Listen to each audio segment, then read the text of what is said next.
눈이 소리 없이 쌓이던 겨울날이었습니다.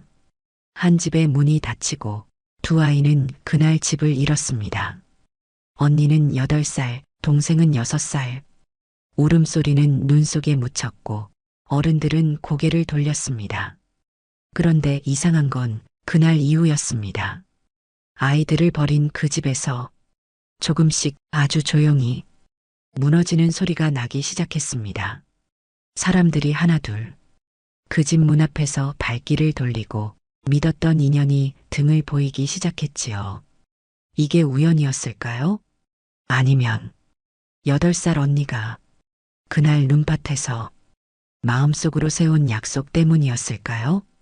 지금부터 계모가 버린 두 자매가 어떻게 모든 것을 되돌려 놓았는지 그 이야기를 들려드리겠습니다. 안녕하세요. 사랑방 야담에 오신 여러분 반갑습니다. 항상 건강하세요. 영상 전 구독, 좋아요 눌러주시고 오늘 야담 시작하겠습니다. 정월 초하루가 지나고 보름이 되기 전 아버지의 3년상이 끝나던 그날이었습니다. 새벽부터 내리던 눈은 낮이 되어도 그칠 줄을 몰랐지요. 8살 언니와 6살 동생은 아버지의 제사상을 물리고 나서 안채 마루에 앉아 있었습니다. 계모는 제사가 끝나자마자 두 아이의 옷보따리를 마루 끝으로 밀어내며 차갑게 말을 던졌습니다. 이제 상도 끝났으니 너희가 여기 있을 이유도 없다. 나가거라. 언니는 그 말을 듣고도 한동안 움직이지 못했습니다. 동생은 무슨 일인지 몰라 언니의 옷자락만 꼭 쥐고 있었지요. 계모는 다시 한번 말했습니다. 못 들었느냐? 여긴 이제 내 집이 아니라고 했다. 그제야 언니는 떨리는 손으로 보따리를 들었습니다. 동생의 손을 잡고 대문을 나서는 순간 눈발이 얼굴을 때렸지요. 동생이 작은 목소리로 물었습니다. 언니, 우리 어디 가는 거야? 잠깐 나갔다 오는 거지? 언니는 대답하지 못했습니다. 대답하면 목이 메어 울음이 터질 것 같았기 때문이었지요. 그저 동생의 손을 더 꼭 잡을 뿐이었습니다. 뒤돌아보니 집 대문은 이미 굳게 닫혀 있었고 안에서는 계모의 웃음소리마저 들려왔습니다. 그 웃음소리가 눈보라보다 더 차갑게 느껴졌던 것이지요. 언니는 그날 세상에서 가장 무거운 것이 무엇인지 알게 되었습니다. 그것은 바로 6살 동생의 작은 손이었습니다. 살려야 한다는 무게였지요. 눈길을 걸으며 언니는 속으로 되뇌었습니다. 울면 안 돼. 내가 울면 이 아이는 더 무서워할 거야. 하지만 발걸음을 뗄 때마다 눈물이 목구멍까지 차올랐습니다. 그걸 꾹꾹 삼키며 걸어야 했지요. 동생은 계속 뒤를 돌아보며 물었습니다. 언니, 우리 집 저기 있는데 왜 저리로 안 가? 그 물음에 언니는 아무 말도 할 수 없었습니다. 어떻게 설명해야 할지 몰랐던 것이지요. 그저 괜찮아라는 말만 되풀이할 뿐이었습니다. 눈은 점점 더 거세게 내렸고 두 아이의 발자국은 금세 지워져 갔습니다. 마치 이 세상에 두 아이가 있었다는 흔적마저 지우려는 듯 말이지요. 해가 지고 어둠이 내렸습니다. 두 아이는 마을 어귀 선앙당 처마 밑에 몸을 숨겼지요. 바람이 옷깃 사이로 파고 들어왔지만 언니는 동생을 품에 꼭 안았습니다. 동생이 떨고 있었기 때문이었지요. 언니 추워. 조금만 참아. 곧 나아질 거야. 하지만 언니도 알고 있었습니다. 나아질 리 없다는 것을 말이지요. 동생은 언니 품에서 잠이 들었지만 언니는 잠들 수 없었습니다. 자기가 잠들면 동생이 얼어 죽을 것 같았던 겁니다. 그래서 밤새도록 동생의 손과 발을 주물러 주었지요. 새벽이 되자 동생이 눈을 떴습니다. 첫 마디가 이것이었습니다. 언니 배고파? 언니는 보따리를 뒤졌습니다. 제사상에서 몰래 집어온 떡 2개가 전부였지요. 언니는 떡 하나를 동생에게 주고 자기 것은 반으로 쪼개어 반쪽만 먹었습니다. 나머지 반쪽은 보따리 깊숙이 숨겼지요. 언제 또 먹을 수 있을지 몰랐기 때문이었습니다. 언니는 안 먹어? 언니는 배 안 고파? 내가 더 먹어. 하지만 언니의 배에서는 꼬르륵 소리가 났습니다. 동생이 자기 떡을 반으로 쪼개어 언니에게 내밀었지요. 그럼 언니 이거 먹어. 반만. 그 작은 손을 보는 순간 언니는 눈물이 쏟아질 것 같았습니다. 하지만 꾹 참았지요. 울면 동생이 더 무서워할 테니까요. 언니는 고개를 저으며 말했습니다. 괜찮아. 언니는 어른이니까 참을 수 있어. 8살이 무슨 어른이겠습니까? 하지만 그날부터 언니는 정말로 어른이 되어야 했습니다. 울고 싶어도 울 수 없었고 무서워도 무섭다고 말할 수 없었지요. 동생 앞에서는 언제나 씩씩한 척해야 했던 것입니다. 낮이 되자 마을 사람들이 오가기 시작했습니다. 언니는 용기를 내어 한 아주머니에게 다가갔지요. 아주머니, 저희가 일 좀 거들어 드릴까요? 밥 한 끼만 주시면 됩니다. 아주머니는 두 아이를 위아래로 훑어보더니 고개를 저었습니다. 너희 같은 어린 것들이 무슨 일을 하겠니? 가거라. 다음 사람에게도 같은 대답이었습니다. 그 다음 사람도 마찬가지였지요. 어떤 사람은 아예 고개도 돌리지 않았습니다. 언니는 10번도 넘게 거절을 당했지만 포기하지 않았습니다. 동생이 자기를 믿고 있었기 때문이었지요. 해질 무렵 한 노파가 두 아이를 불렀습니다. 얘들아, 이리 오너라. 언니는 동생의 손을 잡고 조심스럽게 다가갔습니다. 노파는 주머니에서 식은 감자 2개를 꺼내 주었지요. 많진 않지만 이거라도 먹어라. 그리고 오늘 밤은 저 헛간에서 자거라. 주인이 며칠 비웠으니 아무도 모를 게다. 언니는 깊이 절을 했습니다.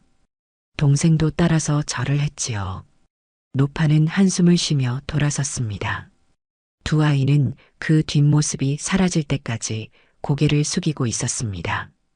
그날 밤 헛간에서 감자를 나눠 먹으며 동생이 물었습니다. 언니, 우리 언제까지 이렇게 살아? 언니는 대답 대신 동생을 꼭 안아주었습니다. 대답할 수 없었던 것이지요. 자기도 몰랐으니까요. 하지만 한 가지는 확실히 알았습니다. 이 아이만큼은 꼭 지켜내야 한다는 것을 말입니다. 그날 밤 언니는 동생이 잠든 뒤에야 처음으로 소리 없이 울었습니다. 눈물이 멈추지 않았지만 소리는 내지 않았지요. 동생이 깰까봐 이불을 입에 물고 울었던 겁니다. 8살 아이가 할 수 있는 최선이었습니다. 사흘이 지났습니다. 노파가 준 감자는 이미 떨어졌고 보따리 속 떡 반쪽도 동생 뱃속으로 들어간 지 오래였지요.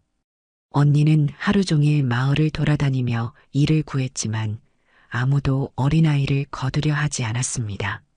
너희 집은 어디냐? 부모는 어디 계시고? 사람들은 물었지만 언니는 대답할 수 없었습니다. 대답하면 다시 그 집으로 보내질까봐 두려웠던 것이지요. 그래서 그저 고개만 숙이고 있었습니다. 동생은 점점 기운이 없어졌습니다.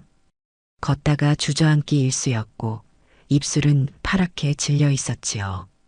언니가 물었습니다. 괜찮아? 어디 아파? 아니, 괜찮아.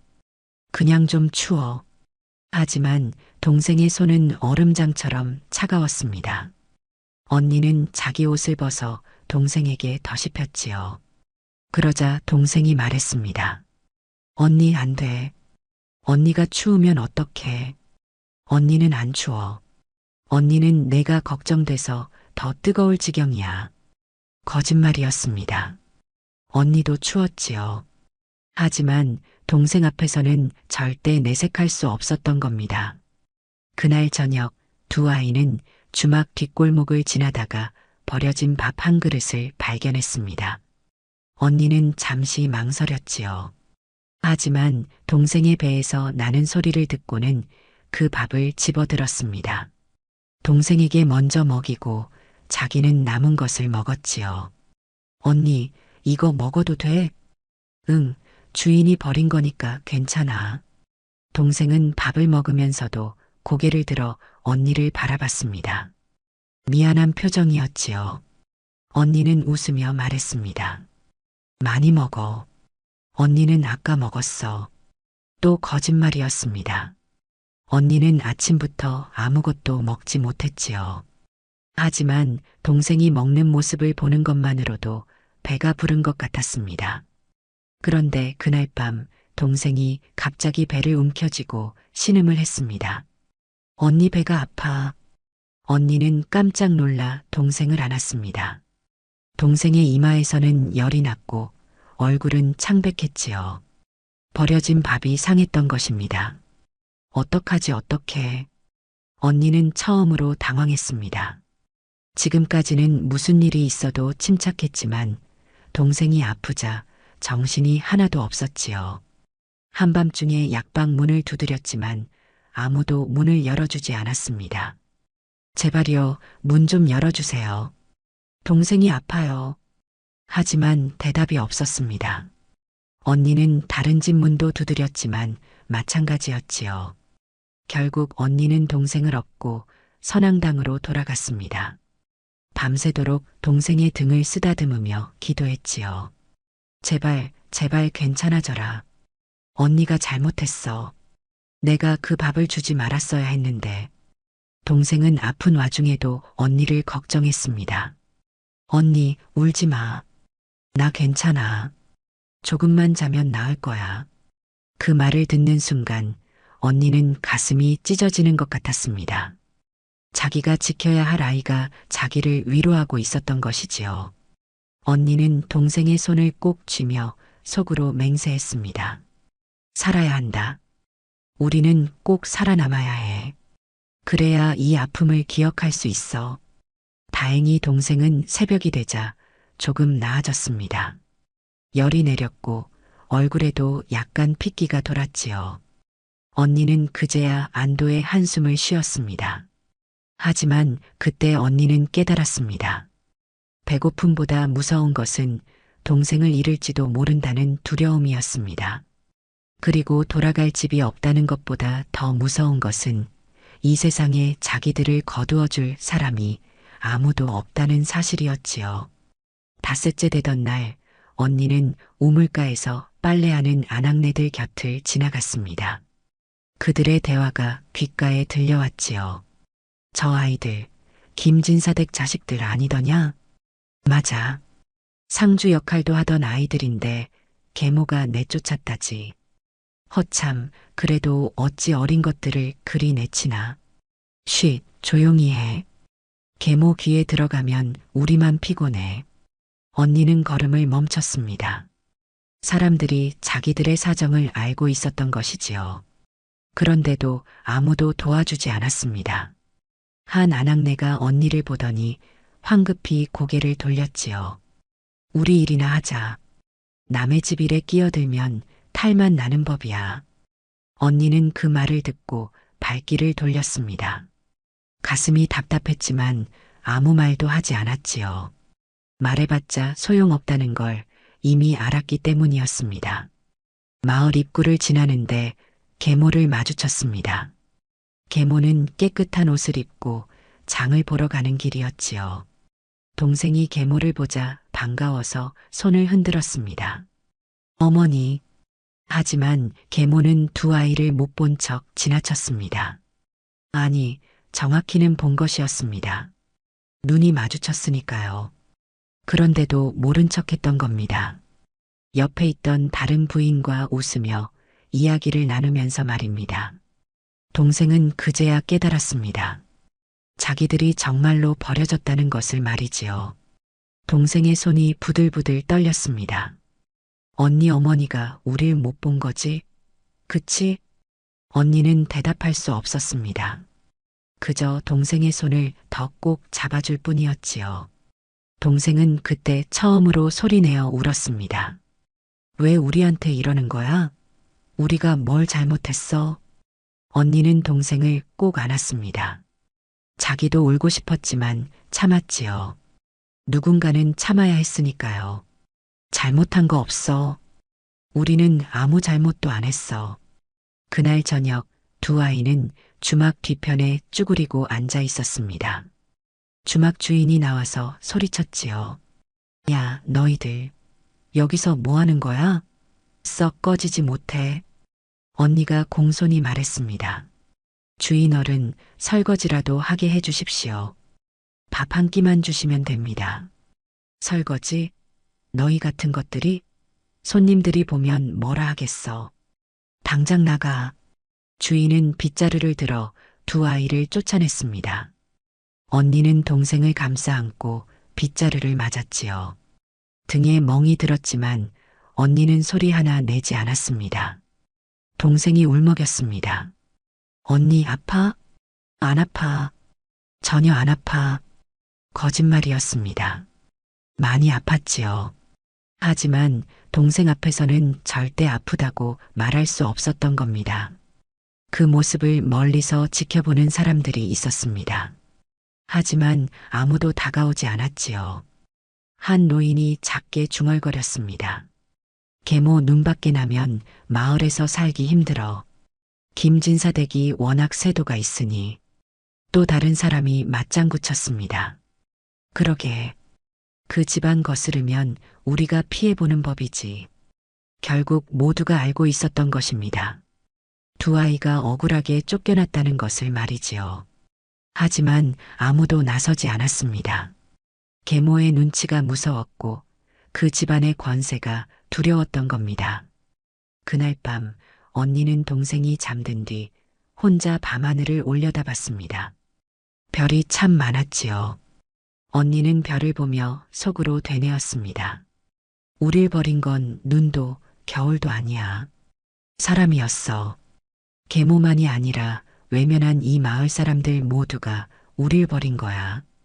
그 깨달음이 언니의 가슴에 깊이 새겨졌습니다. 언젠가는 이 모든 것을 기억해내리라 다짐했지요. 버려졌다는 아픔과 함께 외면당했다는 슬픔까지 모두 말입니다. 보름이 지났습니다. 두 아이는 마을 구석구석을 떠돌며 하루하루를 버텼지요. 언니는 남의 집 장작을 패주고 식은 밥 한 덩이를 얻었고 동생은 우물가에서 물동이를 날라주며 엿 한 조각을 받았습니다. 그러던 어느 날 밤이었습니다. 동생이 갑자기 몸을 떨기 시작했지요. 이마를 짚어보니 불덩이처럼 뜨거웠습니다. 언니 춥고 머리가 아파. 언니는 가슴이 철렁 내려앉았습니다. 이번에는 배탈이 아니었지요. 제대로 된 병이었던 겁니다. 언니는 동생을 업고 마을 약방으로 달려갔습니다. 선생님, 제발 동생 좀 살려주세요.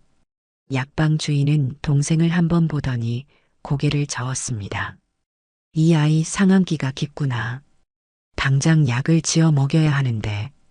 지어주세요. 제발요. 약값은 있느냐? 언니는 입을 다물었습니다. 돈이 있을 리 없었지요. 약방 주인이 한숨을 쉬며 말했습니다. 없으면 어쩔 수 없다.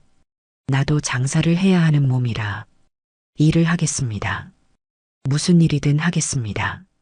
제발 동생만 살려주세요. 하지만 약방 주인은 고개를 저었습니다. 언니는 무릎을 꿇었지요. 선생님, 제발입니다. 제발. 안 된다.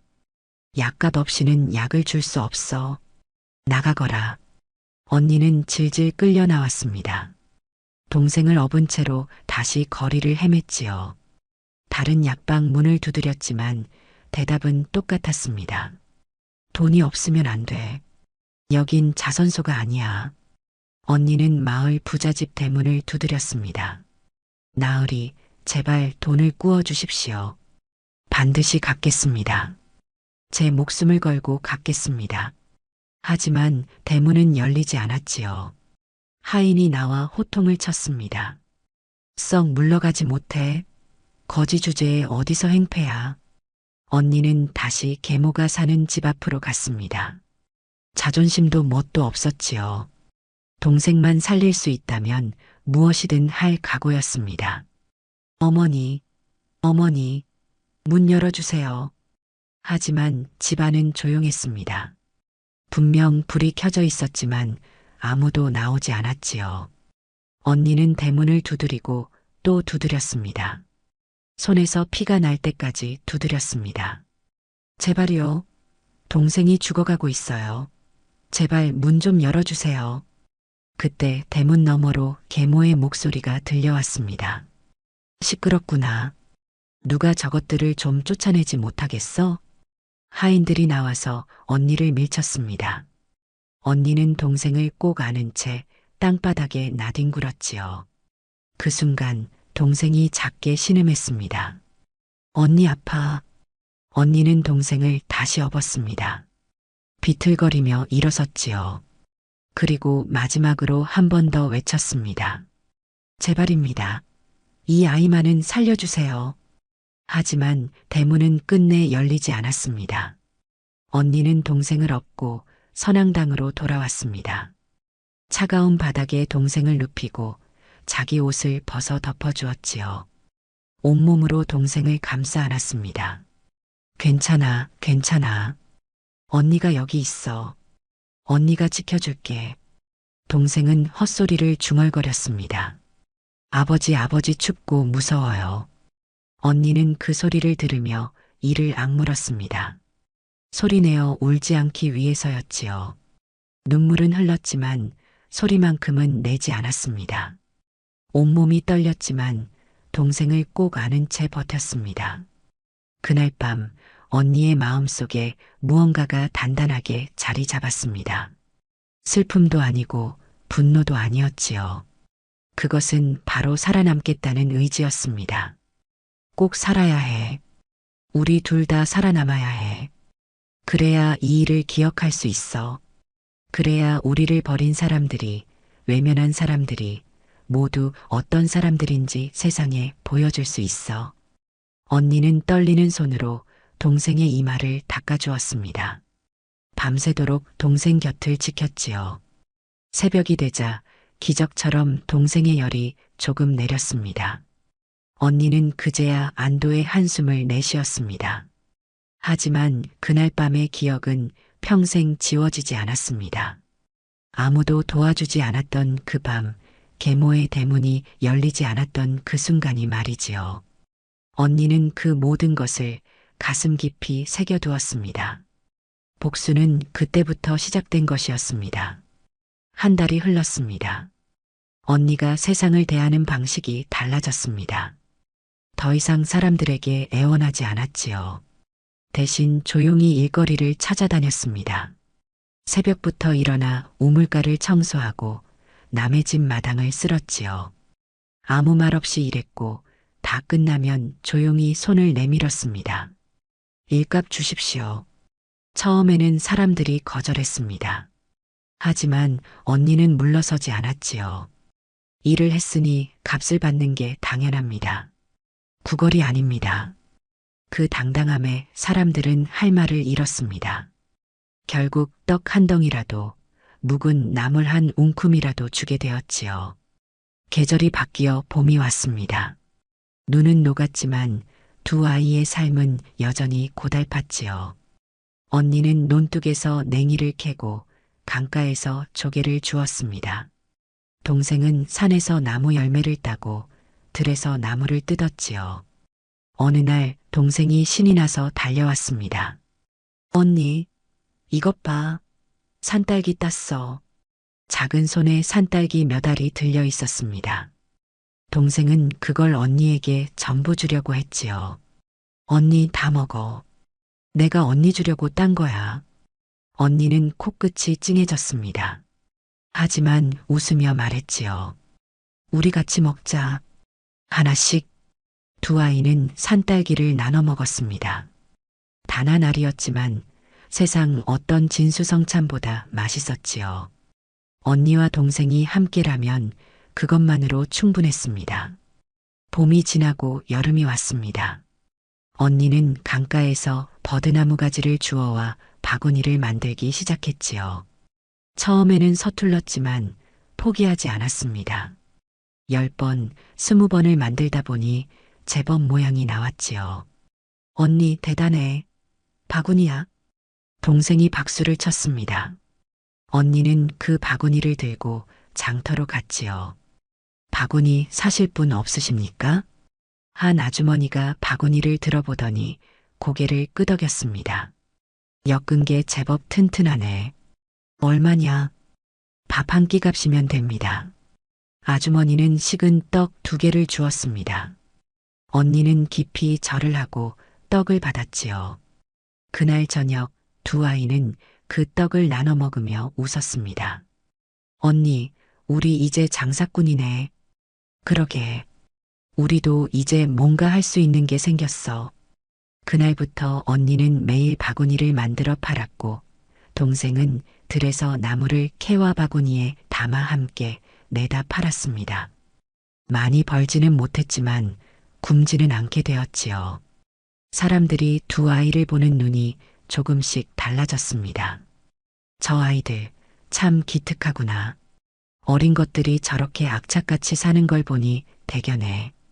하지만 여전히 아무도 집으로 데려가지는 않았습니다. 그래도 언니는 괜찮았습니다. 이제는 구걸하지 않아도 되었으니까요. 2해가 흘렀습니다. 언니는 이제 10살이 되었고 동생은 8살이 되었지요. 언니는 바구니뿐 아니라 집신도 만들 줄 알게 되었습니다. 동생은 글자를 읽을 줄 알게 되었지요. 마을 서당 밖에서 훈장님 목소리를 듣고 혼자 익혔던 겁니다. 어느 날 마을에 소문이 돌기 시작했습니다. 김진사댁이 큰일 났다더군. 무슨 일인데? 곡식거래에서 큰 돈을 날렸다지. 계모가 친정 오라비 말만 믿고 일을 벌였다가 망했다더라. 언니는 우물가에서 그 이야기를 듣게 되었습니다. 그리고 생각했지요. 하늘이 보고 있었구나. 한 달쯤 지나 장터에서 계모를 다시 마주쳤습니다.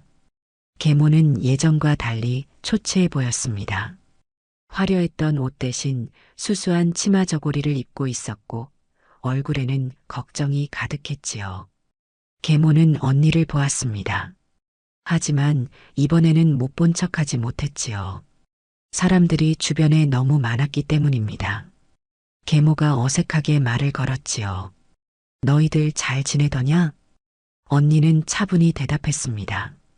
예, 살아는 있습니다. 그래, 많이 컸구나. 그럴 만큼 시간이 흘렀으니까요. 계모는 더 할 말을 찾지 못했습니다. 주변 사람들의 시선이 따가웠지요. 누군가 작게 속삭이는 소리가 들렸습니다. 저 아이들이 김진사 댁에서 쫓겨난 그 아이들이구나. 2해 전 겨울에 내쫓았다더니 참. 계모의 얼굴이 붉어졌습니다. 하지만 언니는 아무 말도 하지 않았지요. 그저 조용히 절을 하고 자리를 떴습니다. 동생의 손을 잡고 말입니다. 그날 밤 동생이 물었습니다. 언니, 우리 집안이 그 집이 어려워졌대. 우리는 왜 기쁘지가 않아? 언니가 대답했습니다. 그 사람들이 불행해진다고 해서 우리가 행복해지는 건 아니니까. 우리는 우리대로 살아가야 해. 3달이 더 지났습니다. 계모의 집안은 점점 더 기울어갔지요. 하인들이 하나둘 떠나갔고 큰 사랑채는 비어갔습니다. 사람들은 장터에서 속삭였지요. 김진사댁 사랑채에서 가재도구를 내다 판다더군. 그 큰 집안이 벌써 그 지경이 되었나? 마을 사람들은 수군거렸습니다. 인과응보라는 게 있긴 하구나. 어린 것들을 그리 내쫓더니 하늘이 보고 계셨나 봐. 그날 밤 마을에 또 다른 소문이 돌았습니다. 김진사댁 계모가 친정 식구들에게마저 외면당했다는 소문이었지요. 돈이 떨어지자 아무도 그녀의 편이 되어주지 않았던 것입니다. 언니는 그 소문을 듣고도 아무 말이 없었습니다. 다만 생각했지요. 세상은 공평하구나. 남을 버린 사람은 결국 남에게도 버림받는구나. 하지만 언니는 그것에 만족하지 않았습니다. 진짜 복수는 따로 있었습니다. 그것은 자기들이 당당하게, 떳떳하게 살아가는 모습을 보여주는 것이었지요. 그해 가을이었습니다. 언니는 장터에서 바구니를 팔고 있었지요. 그때 한 노파가 다가왔습니다. 2해 전 처음으로 식은 감자를 나눠준 그 노파였습니다. 아가씨, 아직도 이렇게 살고 있구나. 언니는 공손히 절을 했습니다. 할머니, 그때 은혜 잊지 않고 있습니다. 노파는 언니가 만든 바구니를 들여다보았습니다. 그리고 고개를 끄덕였지요. 솜씨가 제법이로구나. 이 나이에 이 정도면 대단해. 과찬이십니다. 노파는 잠시 생각하더니 말했습니다. 우리 집에서 일하지 않겠니? 밥 세 끼 주고 잠자리도 내주마. 언니는 깜짝 놀랐습니다. 2해 동안 아무도 자기들을 거두려 하지 않았는데 이 노파가 손을 내민 것이지요. 저희 둘 다 받아주시는 겁니까? 그래, 동생도 함께. 혼자 두면 불쌍하잖니. 언니의 눈에 눈물이 고였습니다. 하지만 흘리지는 않았지요. 그저 깊이 절을 했습니다. 은혜 잊지 않겠습니다. 그날부터 2 아이는 노파의 집에서 살게 되었습니다. 집이라고 해봤자 방 2칸짜리 작은 초가였지만 2 아이에게는 궁궐보다 좋았지요. 비를 피할 수 있었고 바람을 막을 수 있었으니까요. 노파는 혼자 사는 과부였습니다. 자식들은 모두 일찍 세상을 떠났고 이제는 홀로 남아 밭농사로 근근히 살아가고 있었지요. 하지만 마음만은 따뜻한 사람이었습니다. 너희들 오늘부터 여기가 집이야. 편히 있거라. 동생이 처음으로 방바닥에 누웠을 때의 표정을 언니는 평생 잊을 수 없었습니다. 동생은 울었지요. 언니 따뜻해. 바닥이 따뜻해. 언니도 참았던 눈물이 터져 나왔습니다. 2해 동안 찬 땅바닥에서 잤던 아이들이었지요. 온돌의 온기가 얼마나 고마운지 그날 밤 2 아이는 잠을 이루지 못했습니다. 너무 행복해서 말입니다. 노파는 2 아이에게 여러 가지를 가르쳐 주었습니다. 밥 가꾸는 법, 음식 만드는 법, 옷 깁는 법까지 말이지요. 언니는 모든 것을 열심히 배웠습니다. 동생도 마찬가지였지요. 어느 날 저녁 노파가 말했습니다. 너희들은 참 기특해. 이 나이에 이렇게 야무질 수가 있나? 할머니께서 가르쳐 주셔서 배울 수 있었습니다. 아니야. 배우려는 마음이 없으면 아무리 가르쳐도 소용없는 법이지. 너희는 살아남으려는 의지가 강해. 그게 너희의 힘이야. 언니는 그 말을 가슴 깊이 새겼습니다. 겨울이 다가왔습니다. 2 아이가 쫓겨난 지 꼭 3년이 되는 겨울이었지요. 노파는 2 아이에게 새 옷을 지어주었습니다. 춥겠구나. 이거라도 입어라. 언니와 동생은 눈물을 흘렸습니다. 3년 만에 처음 받는 새 옷이었지요. 동생이 말했습니다. 할머니, 저희한테 왜 이렇게 잘해주세요? 노파는 2 아이의 머리를 쓰다듬었습니다. 내 자식들도 너희만 할 때 세상을 떠났단다. 너희를 보면 그 아이들이 생각나는구나. 그리고 말이야. 노파는 잠시 말을 멈췄다가 이었습니다. 세상에는 2 종류의 사람이 있어. 어려울 때 남을 버리는 사람과 어려울 때 남을 도우려는 사람. 나는 후자로 살고 싶구나. 언니는 그 말을 듣고 깨달았습니다. 진짜 복수가 무엇인지 말이지요. 자기들을 버린 사람들처럼 되는 게 아니라 자기들을 도와준 이 할머니처럼 사는 것. 그것이 진짜 복수였던 겁니다. 그날 밤 언니는 동생에게 말했습니다. 동생아, 우리 할머니처럼 살자. 남을 도울 수 있는 사람이 되자. 응, 언니. 나도 그러고 싶어. 2 아이는 서로를 보며 웃었습니다. 3년 만에 처음으로 마음 편히 웃는 얼굴이었지요. 그 웃음 속에는 슬픔도 있었지만 희망도 있었습니다. 노파의 집에서 지낸 그 겨울은 2 아이에게 가장 따뜻한 겨울이었습니다. 밖은 추웠지만 안은 따뜻했지요. 무엇보다 마음이 따뜻했습니다. 세상에는 여전히 좋은 사람이 있다는 것을 두 아이는 노파를 통해 배웠던 것입니다. 또 1년이 흘렀습니다. 언니는 11살, 동생은 9살이 되었지요. 두 아이는 노파의 집에서 부지런히 일하며 살았습니다. 마을 사람들도 이제는 두 아이를 다른 눈으로 보기 시작했지요. 저 아이들 참 기특하게 컸어. 고생 끝에 낙이 온다더니 저런 아이들은 복을 받을 거야. 그러던 어느 봄날이었습니다. 대문 밖에서 누군가 조심스럽게 노크하는 소리가 들렸지요. 언니가 문을 열자 그곳에 계모가 서 있었습니다. 계모는 완전히 달라져 있었습니다. 3년 전에 그 당당한 모습은 온데간데 없었지요. 옷은 남루했고 얼굴은 초췌했습니다. 무엇보다 눈빛이 달랐습니다. 예전의 차가운 눈빛이 아니라 절박한 눈빛이었지요. 너희들 있구나. 언니는 아무 말 없이 계모를 바라보았습니다. 동생은 언니 뒤에 숨었지요. 계모가 떨리는 목소리로 말을 이었습니다. 내가 잘못했다. 용서해다오. 언니는 여전히 말이 없었습니다. 계모는 무릎을 꿇었지요. 3년 전 두 아이를 내쫓던 그 사람이 지금은 무릎을 꿇고 있었던 겁니다.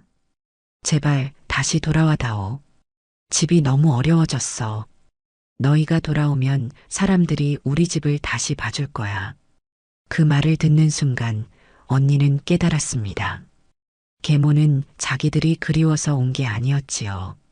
자기를 위해서 온 것이었습니다. 노파가 방에서 나왔습니다. 상황을 파악한 노파가 차갑게 말했지요. 돌아가시오. 이 아이들은 이제 내 손주나 다름없소. 계모가 애원했습니다. 아니요. 이 아이들은 제 남편의 자식들이에요.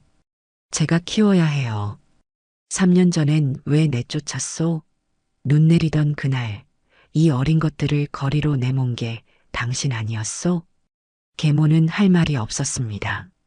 그저 고개만 숙이고 있었지요. 노파가 다시 말했습니다.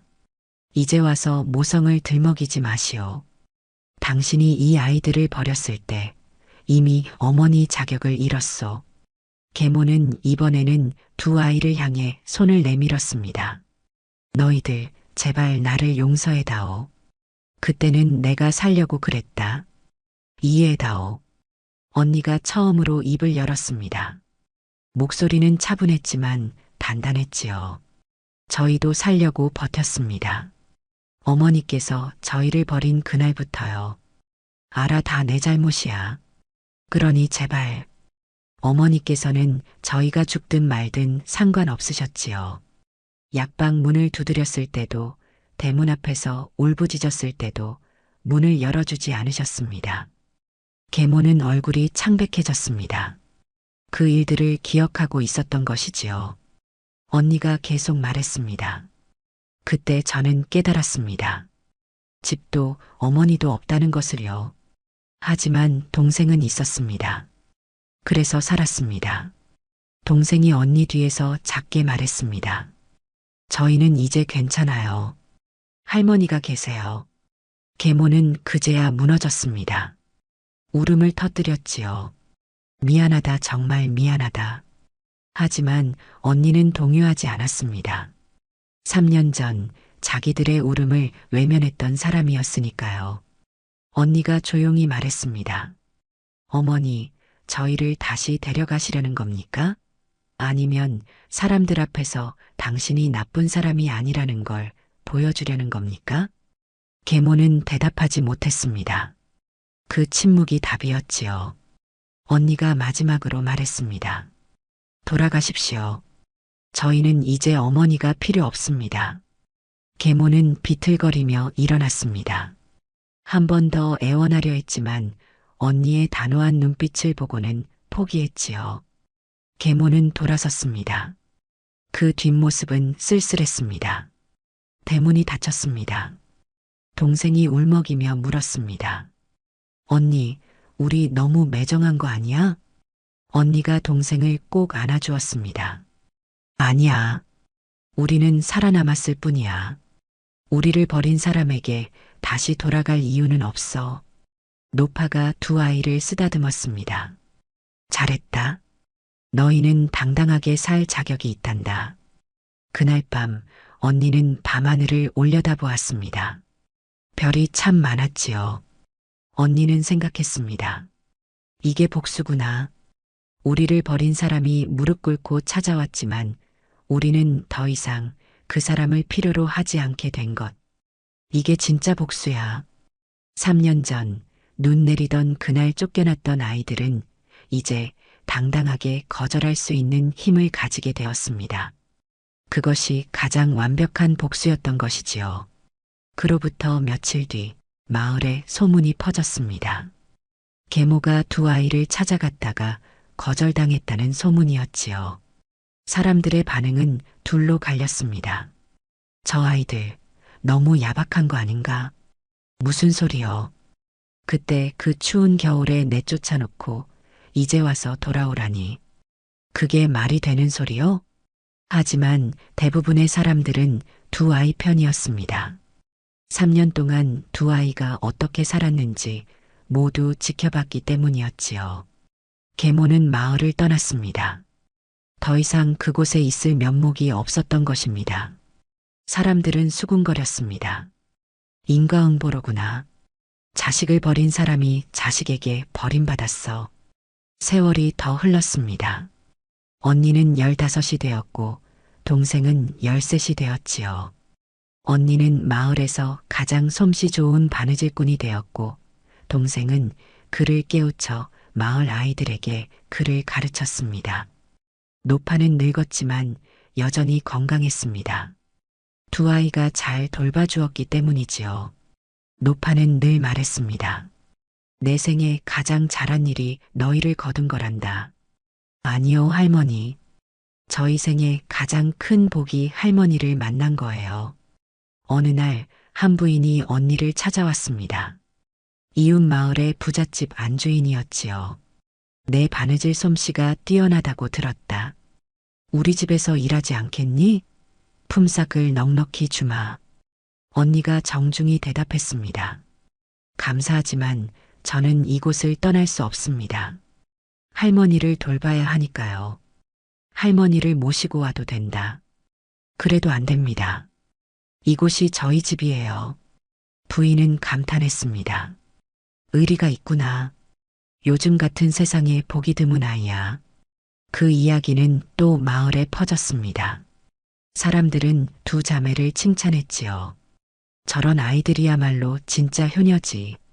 계모는 저 아이들을 버려서 큰 복을 놓쳤어. 어느 봄날이었습니다. 언니와 동생은 노파와 함께 산책을 나갔지요. 꽃이 만발한 산길을 걸으며 노파가 말했습니다. 너희들 나를 원망하지 않니? 무슨 말씀이세요, 할머니? 더 일찍 거두지 못해서 말이다. 너희가 고생한 그 인연을. 언니가 노파의 손을 꼭 잡았습니다. 아니요, 할머니.